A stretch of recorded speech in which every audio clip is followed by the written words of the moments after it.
What is it about music that can transform your ordinary life into something extraordinary? What is it about music that can touch us so deeply and set in motion the wheel of our emotions? Whether we celebrate each other, nature, or the divine, our desire to express ourselves through music is ancient and a cultural universal. In this program, we will explore music from all over the world and speak with guests from musical, spiritual, scientific, and other realms in a quest to share and understand how music affects us. I'm your host, BRAUN, and this is Soulscapes.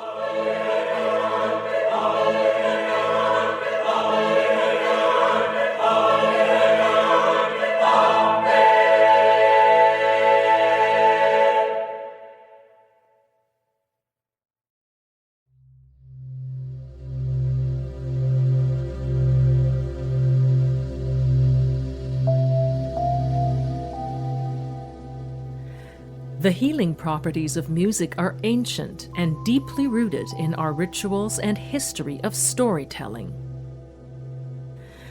Greek philosophers like Plato and Aristotle spoke of the moral and psychological effects of music, and the great mathematician Pythagoras believed in a harmony of spheres, which suggested that music could balance the soul. Biblical stories tell of King Saul's troubled mind being soothed by David's harp playing, and other cultures speak of holistic practices that used music to link the mind, body, and spirit. Florence Nightingale is credited with introducing musical interventions during the Crimean War in the 1850s by having music played for soldiers in hospitals to improve their mood and morale. During and after World War I, more clinical findings were made when musicians volunteered to play for soldiers recovering from physical and emotional trauma. World War II intensified the need for therapeutic support for veterans suffering from PTSD, which led to the creation of music programs in hospitals. Since then, both music and art therapies have developed into complex healing modalities, each field steadily evolving with the needs of our time. The healing powers of music when listening to it are one aspect of this therapeutic miracle.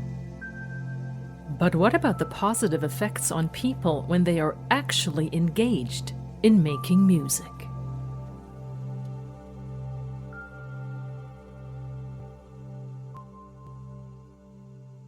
Our guest today is a multi-talented singer-songwriter, visual artist, and an arts-based occupational therapist. Her busy life combines all three of these creative gifts. Isabel Fryszberg, welcome to Soulscapes. Thank you. I'm happy to be here. We're happy to have you.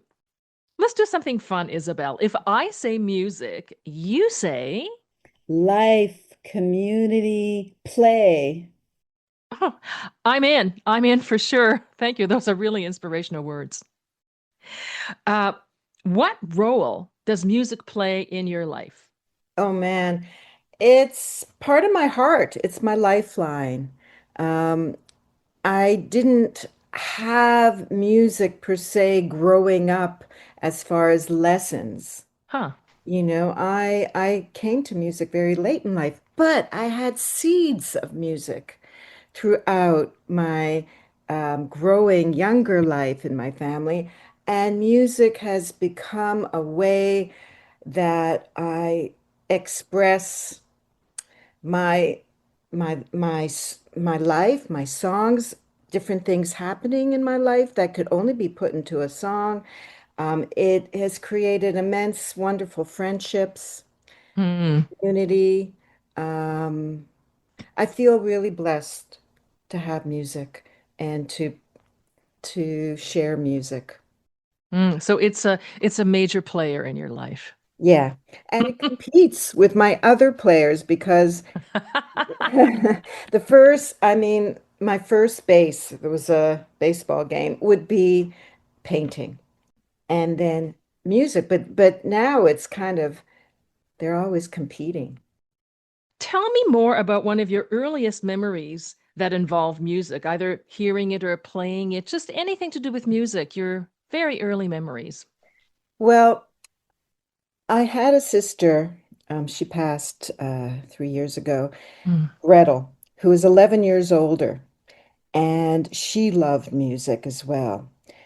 And when I was like 4 years old, she'd say, Isabel, we're going to do harmonies. And I go, okay, anything you say, because she was my big sister and I admired her.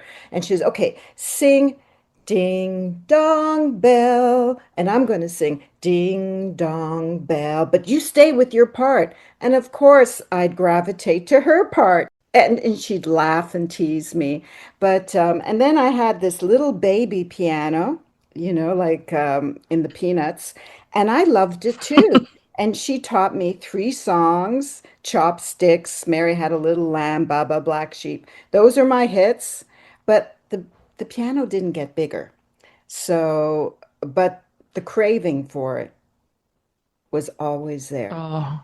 And then in grade three, I remember I loved Mary Poppins. I thought that was the best movie. So I had a friend, Marilyn Feld, and she had a pretty voice. And I said, let's be the Mary Poppin twins and perform a little, skit for the class and sing. I do that, or I love dancing. And so I had a party dress, and I had another friend, Vivian, who took ballet. I said, let's perform Swan Lake. So I would create these things naively without the lessons, and then in grade five, I was playing alto recorder because that was what they did. Hmm. Grade six, I was chosen to be part of this little singing group called the Triple Trio.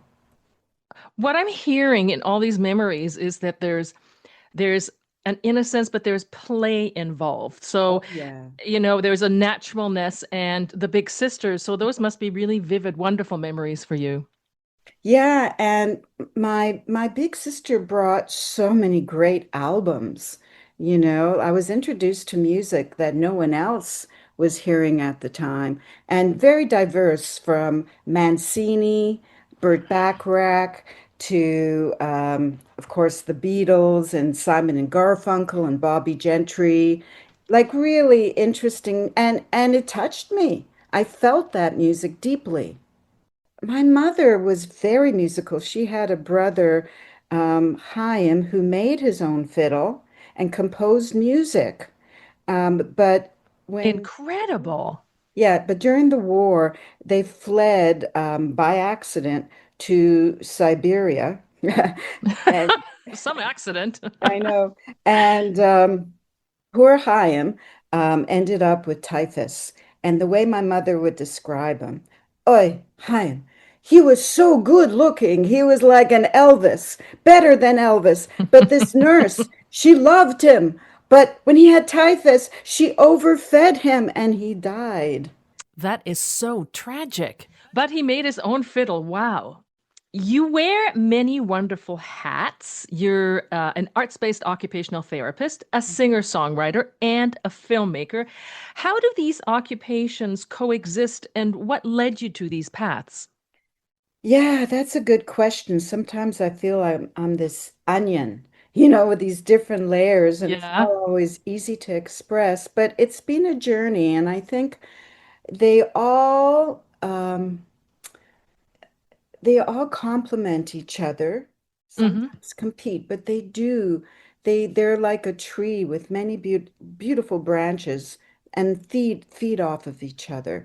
So, as I mentioned, my first base was a painter. Like I drew a lot. I loved painting. I loved drawing. When I was 16, I'd go to life drawing classes downtown. I Wow. also worked at a record store part-time. So, I continued. But in university, I took visual arts. That I studied visual arts at York. And Mm. at that time, I discovered quite quickly that at that time, I mean, that era was very misogynistic and it wasn't an easy time for a woman Hmm. Hmm. study painting. And I thought, it's going to take me a lifetime to be the artist I want to be. But I want to contribute and make a difference. And I learned about occupational therapy, and I thought that was a beautiful profession. I loved the philosophy. The philosophy was helping people find meaning in their lives, no matter what their setback was, through meaningful activity. It brings up this question. So, as an occupational therapist, or you told me it's an arts-based occupational therapist, but going back before you did that, you were an occupational therapist. You deal with navigating our sensory functions, right? So, Mhm. tell me more about this and what kind of role creativity plays in this kind of healing modality. Right. Well, I do see healing as a creative act. When we heal, it is creative. And occupational therapy, in its roots, um, it came about, well, the end of the 18th century, not 19th century. I mean, the asylums in the 18th century Yes. were using the arts, all kinds, gardening, arts and crafts, music, dance for healing. And then OT, which came about in the end of the 19th century, early 20th century, was using the arts as well to help raise morale. But because of the biomedical model, it transformed or did not use its initial um, treatment modality. I For, imagine, though, that healing through music goes back it's so far back, maybe thousands of years back, when people had simple instruments like flutes and it would promote a sense of wellness without people knowing really that this was healing. I think it was naturally probably used way, way back when. well, even think of the lullaby, Yes. how mothers can help soothe the child by a song, by rocking with a song. And for me, the songs that I write are lullabies for my heart. Mm. But going back to OT, so it was getting lost. And when I graduated from occupational therapy, and I realized that the places that I worked um, weren't using the arts, and OT um, was something else than I imagined. But I made it my mission to find ways to incorporate the arts. Did you Um, find any resistance from your teachers or colleagues when you had this wonderful brainchild of an idea to see how can I marry the arts into occupational therapy? Were people supportive, or did they say, no, no, no, that's not going to fly? well, it all depends who. Of And course. right. And I mean, right now, I wanted to mention that the arts in research has become so prevalent because there's a whole body of new research showing how the arts can benefit our well-being Hmm. and, develop brain resilience. Um, Yes. you know, um, the Who came out with a scoping review showing all the great things that the So by arts. who, you don't mean the band, you mean the World Health Organization, right? Thank you very much. I should have said that. Yes, yes. And, Um, at U of T, I work with an arts-based researcher and professor and her team developing a creative collaboratory using the arts in research, education, and practice. so you're a bit of a trailblazer there, Miss Fryszberg. Well, with good people. I Yeah. can only trailblaze when I can collaborate with good people. And way back when I had that vision of how can I marry the arts with occupational therapy, I was lucky that when I was at St. Michael's Hospital, I had a director, I had a nursing manager in the early phases Hmm. Hmm. that supported my vision and a team where I could do some grant writing and I could find a space so that this vision of having a place where people can come to Hmm. and create art and have community Hmm. and connection could grow. So let's go back to 1995. You created Creative Work Studio at St. Michael's Hospital in Toronto, and the program was meant to provide a creative space for persons living with mental illness and other addictions. So can you share more of the details about this and what you did with this group of people? Well, it was quite a journey. And I remember when I started, I didn't even have a space to do the program. We Hmm. lost our space in the hospital. And then I had a wonderful volunteer, Sister Betty Lou, Sister of St. Joseph. At the time, I didn't even Oh. know from sisters, And so, and she was wonderful because her community had a storefront, and we were able to, our first space was in a place that they had on Queen East called the Mustard Seed. And when they moved, we found another space thanks to the help of a nursing manager that I worked with, and that was on Logan and Dundas. And when that space was kind when we were almost going to lose that space to condos, um, I met the director of the Good Shepherd Mm-hmm. for art exhibits. We had art exhibits that we ran every year, and we had calendars. Um, Initially, my program was funded by calendars that we created, and sponsors who helped with the calendars that that featured their artwork.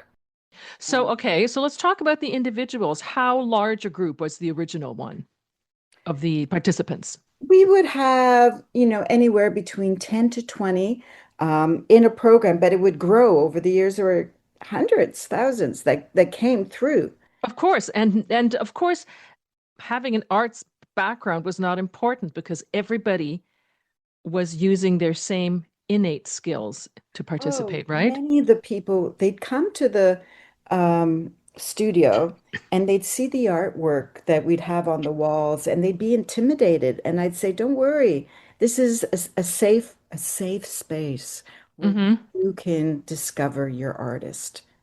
And so basically, um, people would come to the space, and our final destination was the Good Shepherd, who we partnered with. They had this um, supportive housing unit, which is still there on Gerard and Logan. And when we started our partnership, at the bottom on the ground level was a dilapidated karaoke bar.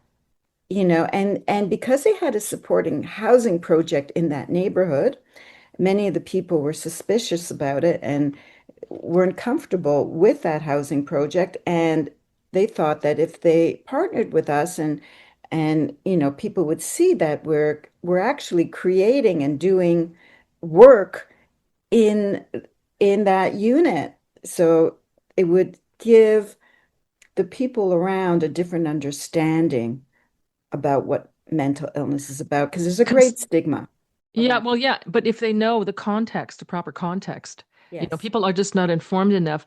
Now, in addition to creating art, visual art, or whatever else you did in there, maybe it was assemblage, or did you do some pottery too, things like that? Yeah. So when that space, which is 3,500 square feet, and I got a Trillium grant, and we transformed it into a studio and workshop. Hmm. So I had two pottery wheels, a kiln, and these were donated, and Fantastic. then a painting studio. We did photography. We wrote songs. Okay, so I was going to ask you, at some point, music found its way into this course as well. Yes. And in a minute, we're going to actually take a listen to a song that you sent me. And that was co-written by everybody in the program. Just tell us a little It bit was a more because collaborative writing group, and the group had an interesting name. the Social Mystics. Ooh, I love that. They came up with it. Actually, it started as a writing group. I had incredible volunteers. The volunteers were so special. Each one contributed in many big ways, and that program couldn't exist without them. Hmm. And one of the volunteers Lorraine, she was an English teacher, and she volunteered to write with them. And we started off writing poems. But at that time, I was also taking guitar lessons and I was songwriting. Hmm. And so it just happened that we went from writing poems to quickly writing songs. And over the years, we had like 60 really good songs. And they actually said to me, Isabel, why don't we make a record? And when I made my Oh, first debut album in 2014 with a wonderful, wonderful producer and musician, Don Kerr, um, I thought he would be so good to work with mm. the Social Mystics. So what's the song that we're going to listen to? If I could build a new world. And just set it up for us a little bit, and then we'll take a listen to the song. Well, okay, so every week I would ask them, so what's on your mind? What's important to you today? And Hmm. that's how the songs would germinate. And then one day it was like they were talking about the world. They were talking about what's needed today. And they knew so intimately because so many of them experienced losing their home, struggling for food on top of mental illness, which Mm. is part of what happens. And they mentioned such essential things that we all need in this Oh, song. well, And it's quite profound that this sort of came together like that. it was incredible. Hmm. It was Well, really let's take a listen to the song now. okay.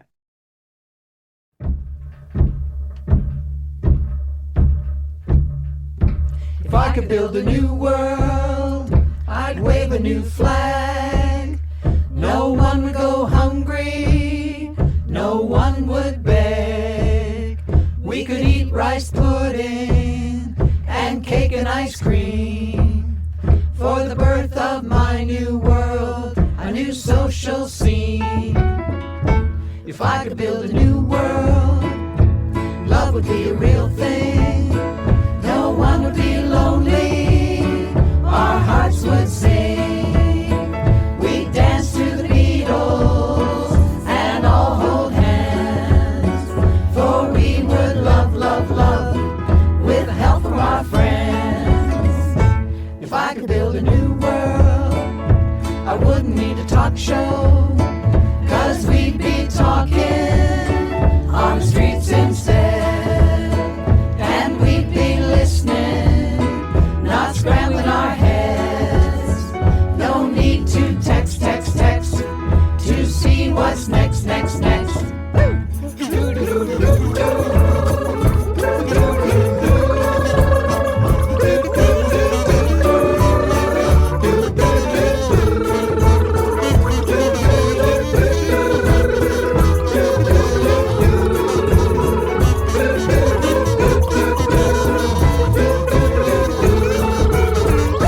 If I could build a new world, we'd smile a lot more. Gonna smile at my neighbor like it's not a chore. Gonna breathe with ease, gonna feel the peace. Gonna move slow, slow, slow, embrace my soul. Gonna move slow, slow, slow. Embrace my soul.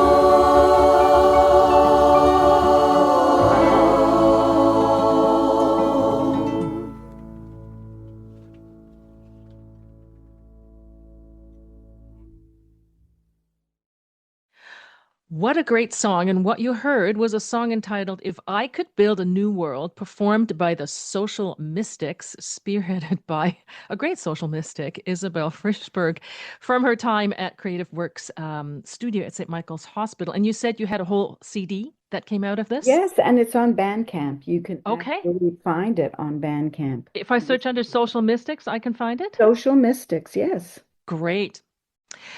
I want to go now into your own because you said at the very beginning, if you had to sort of think of something that came to you first in terms of the arts, even before music, you said it was painting. Mhm. visual arts. So, can you describe a little bit your style or how it has evolved and your process in your own visual art? Okay, it's Isabel. Um, I, my style is I love the Impressionists, um, and I love nature in the city. I love finding nature in the city, and I I love painting what's around me. Henry Miller said, "Paint what you love and die happy." Mm, And great words. right? And that I remember seeing that in my 20s, and that stayed with me. So I do paint what I love, and I paint what I love a lot of the times in my neighborhood. I paint plein air. Hmm. I'll take an easel, I'll either watercolors or gouache, and I'll paint in a cafe, I'll paint somebody's garden, I'll paint in the park. I'll paint what touches me, and then I'll bring it to the studio and paint in oils. So I love painting in watercolors, gouache, oils. It is my happy place. It quiets me. You're also a really amazing singer-songwriter. So I want to ask two questions. First, when did that singer-songwriter bug bite you? Hmm. And how does performing engage you in your own sensory functions? Okay, big questions. Well, as I said, I'm a late bloomer and I started late. Um, And it's going to sound corny, but I guess heartbreak did help the songwriting process. In my mid 30s, I had a boyfriend who is a luthier, and he saw my sister's guitar, a beautiful Gibson, and he said to my sister, "Why don't you get a Taylor, different guitar?" He says, "That's easier to play, and I'll fix up the Gibson, and Isabel could have it." And I said, "I don't play the guitar." And he said, "You will." And so He knew. yeah. So he fixed it up, and I didn't even know a chord. I was mystified. And and he did a really great job. And then when my heart was broken, like I because I played the fiddle, I was just starting to write. I'd hear melodies Ah. and I'd start to write some songs, but they weren't anything really good. But when we had a breakup, that was the motivation and incentive. Then songs, the melodies and the lyrics came at once. Mm. It is quite interesting when you talk to singers who also songwrite that more often than not, it's sort of dark periods that bring about certain emotions, and people find it easier to then say, I'm going to write because I'm in despair, and that kind of fuels that muse, right? It gets it going. I mean, now, you could write about anything, but you like to have the emotional connection. To me, that's important. Mm. Mm-hmm, for sure. And the authenticity. Right.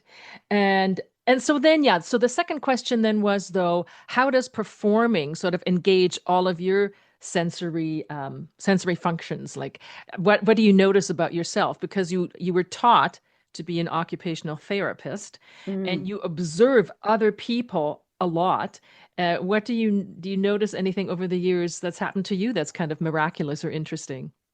Wow, that's a great question. I mean, performing initially for me was scary, Mm-hmm. because I had to learn so much. I mean, my first band was the Sisters of Shaneville, and they were all seasoned Great band. musicians. Please, people also go to Bandcamp or wherever to check them out. They're Oh, you great. could go to Apple Music, you could go to Spotify. It's on Spotify. Yeah, yeah, yeah. Yeah. And so, I mean, that was a wonderful band with six women, lasted 6 years, and we actually had a reunion this past year. Love it. Yeah, yeah, that at Lula's. It was incredible. But it was, I mean, I was naive. I never performed or sang to a large audience, and Hmm. that was my boot camp. I had to learn a lot. And I had to learn how to relax, how to Mm. animate a song, how to connect to an audience. Mm-hmm. And even more so now, um, with my own songs, and I feel really lucky. I have a residency at the Transact Club, which is a great music club in Toronto. It sure is, yeah.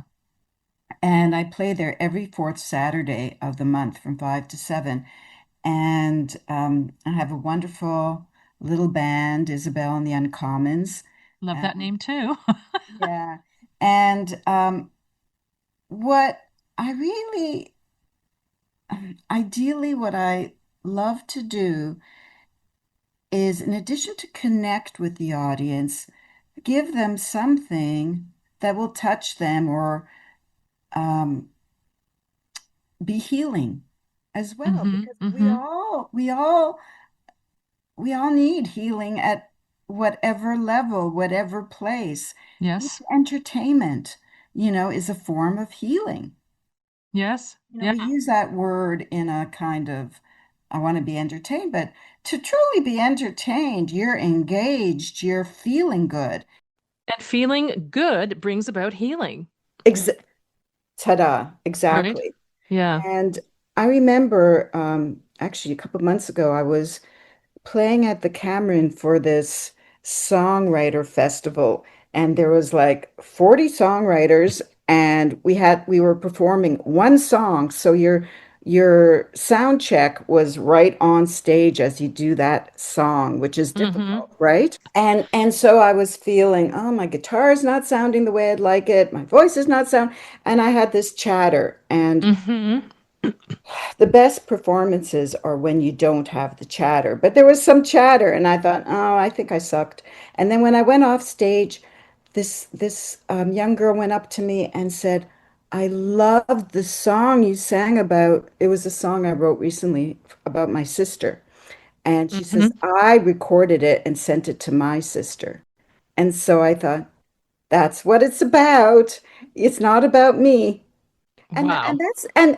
that's ironic because you write songs and your thinking is a very self-conscious, but you have to not be self-conscious because it's not about you.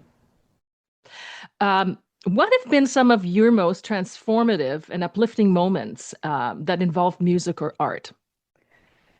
I think, well, one of them was the Social Mystic album. Oh, I think yeah. it was so incredible to have that opportunity to have a grant that allowed me to record and publish an album with people who have never sang, never written music.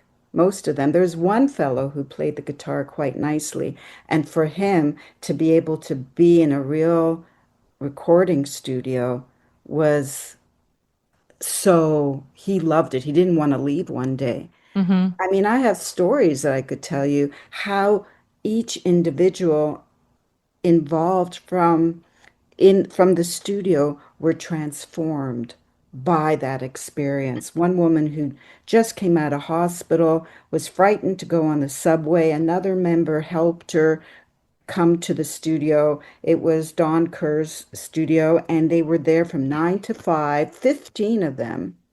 And I had professional musicians also working on the project. And this woman who came, whose voice was quite fragile because she Mm-hmm. just was in hospital, Mm-hmm. and I was worried it would offset the performance. And I said to Don, maybe we shouldn't have a mic with her. He says, no, no, no, don't worry. Let's keep the mic. And Mm-hmm. and I was happy that he had that insight. And I asked her, how did you manage to get here every day? You were so committed. And she said, it was those songs. Mm. It's people are hungry for that kind of experience, and what you're describing here is like you traversed so many different layers of human existence because this was not this is going to be a professional group going on the road and we need to get a grant. There was no motivation like that. The No. motivation was a moment of authenticity of your lives, right? Exactly. And then when they had to perform the CD at the Transact Club in the big main hall, we had Yeah. 125 people, and most of them never performed on stage. And when they came together, they were like pros. They just did it and they were beaming. And some of their family members came, and it was like an incredible experience. If you had to choose, this is always a tricky question, but I like to ask my guests anyway. They don't have to be 3 or 4, but if you had to choose a few pieces of music that you go to for your own upliftment, what would a playlist look like? Oh God, this was a hard thing for me Isn't it to hard? answer because you know me, I love all kinds of music and I'm constantly listening to a lot of music and it's diverse. It could be from dead fiddlers because I love fiddle music or Mm-hmm. living fiddlers, bluegrass, country, klezmer, songwriters, jazz, blues. But lately, I'll just tell you some of the things that have really drawn me. Mm-hmm. Um, Stuck in the Middle with You by this woman who I never heard of before. Her name is Jaylene Roberts, and she sings so beautifully. It's a contemporary. It's Well, great. you know it was used for the series Grace and Frankie, right? Oh, that's Or right. That's Frankie and right. Grace. No, Grace and Frankie, yeah, with Lily Tomlin and Jane Oh, Fonda. what a fun show. Diane Reeves, Today Will Be a Good Day. Such a great song. A really fun fiddle tune is Katie Bar the Door by played by Raina Gellert and Sue Goring. And just recently, I got drawn to Everybody's Talking by Harry Nielsen. And just to throw in something crazy and fun, I told you earlier that the Sisters of Shaynville had a reunion, and I had to listen to the material that I haven't really listened to for many, many years Sure. that's on the recording Shaynville Express. And when I listened to it, I thought, wow, this is happy music. And Mm-hmm. my fave on that album is Yiddle Mitten Fiddle. Oh, I love that one too. Excellent, excellent choices, Isabel. So great. Mhm. It's been such a joy to speak with you, and I actually feel personally uplifted and very energized and inspired. And I'd really like to play a song from your own songbook, and it's something that you wrote in 2022, right in the middle of COVID. It speaks to, well, it speaks to many things. It speaks to longing. It's called Distance. Can you just set it up for us?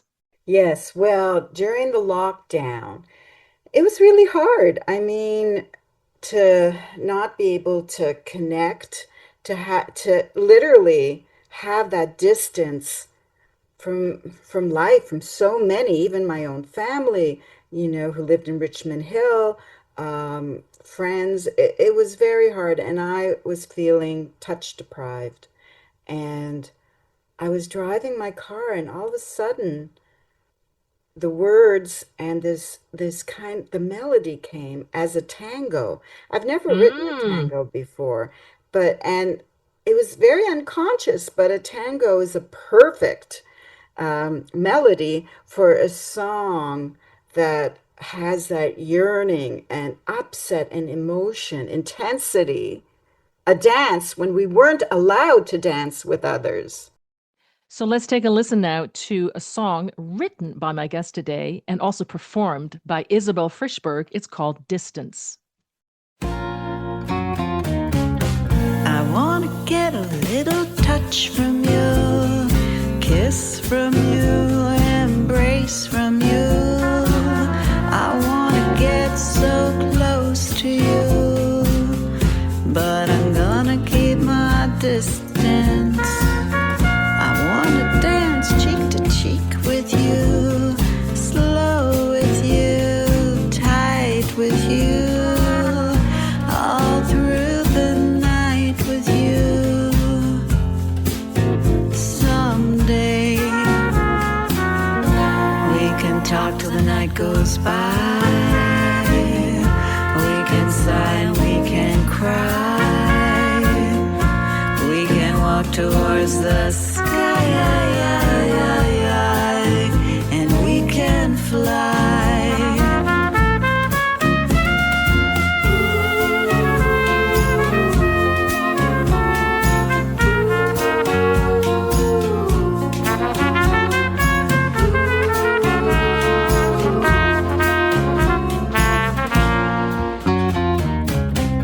Think I'm gonna dream about you, whisper to you, real close to you.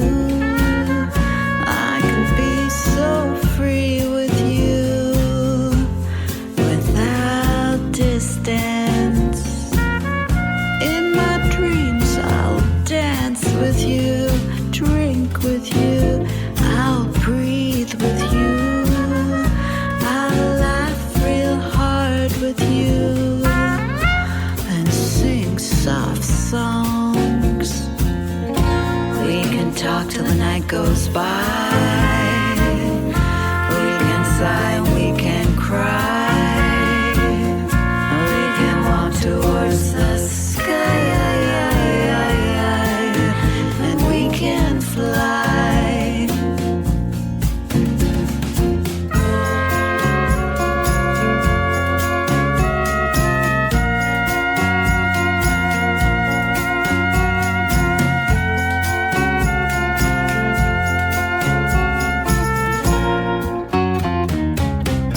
Can't wait till the day comes by where we can meet on the street, walk hand in hand again, without distance.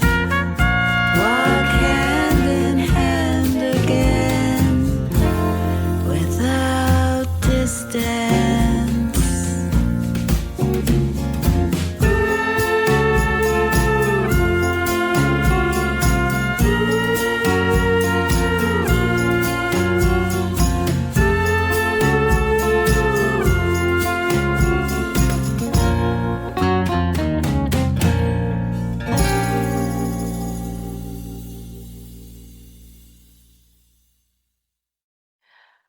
I've been speaking today with multi-talented artist Isabel Fryszberg, and I know we could go on and on. I just want to say a heartfelt thank you for sharing so much of yourself and for opening our eyes to all the things that can be done with art and music and benevolence, I will say. So thank you for being the guest on Soulscapes today. Oh, my pleasure and honor. I'm delighted to be here, and I can talk more. And I'm wondering, did I miss something out? There's so much more.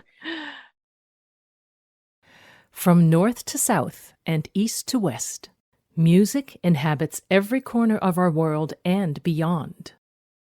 I hope you've enjoyed my conversation with singer-songwriter, painter, and arts-based occupational therapist Isabel Fryszberg.